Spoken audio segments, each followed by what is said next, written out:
শুনোস না, আমি যে কি করি তোরে লয়া।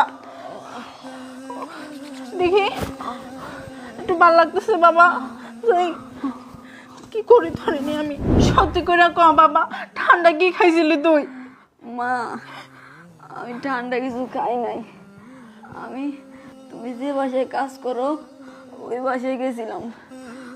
ওই বাসার ম্যাডামরা আমি কইছিলাম আমার একটু নর্মাল পানি দিতে। ওই ম্যাডাম আমার জোর করে ঠান্ডা পানি দিছে। কি কস বাবা? আমার গেঞ্জি মেঞ্জি সব ভিজাই দিছে। কি কস বাবা?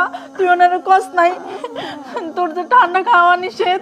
আমি কইছি যে আমার নিউমোনিয়া সমস্যা, এটা জানার পরও আমার জোর করে খাওয়াই দিছে।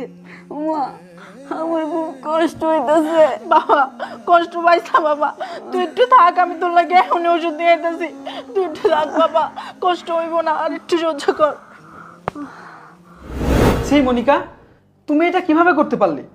তুমি জানতে যে ছেলেটার ঠান্ডায় সমস্যা, ওর শ্বাসকষ্টের সমস্যা আছে, ঠান্ডা কিছু ধরলে ওর ক্ষতি হতে পারে। তুমি জেনে শুনে ছেলেটার সাথে এরকম খারাপ ব্যবহার কিভাবে করতে পারলে?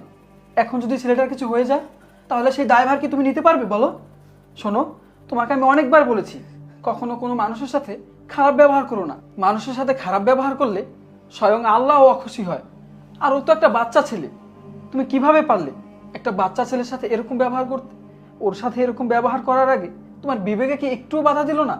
আর ও অসুস্থ, তোমার উচিত ছিল ওকে বাসায় নিয়ে এসে আদর যত্ন করা, ওর খেয়াল রাখা।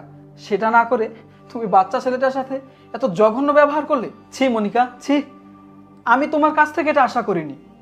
আমি প্রায় সময় খেয়াল করে দেখেছি তানিশার ছেলে আমাদের বাসায় আসলে তুমি সব সময় ওর সাথে খারাপ ব্যবহার করো। আজকে দেখেছো ছেলেটা মৃত্যুর সঙ্গে পাঞ্জা লড়ছে শুধুমাত্র তোমার একটা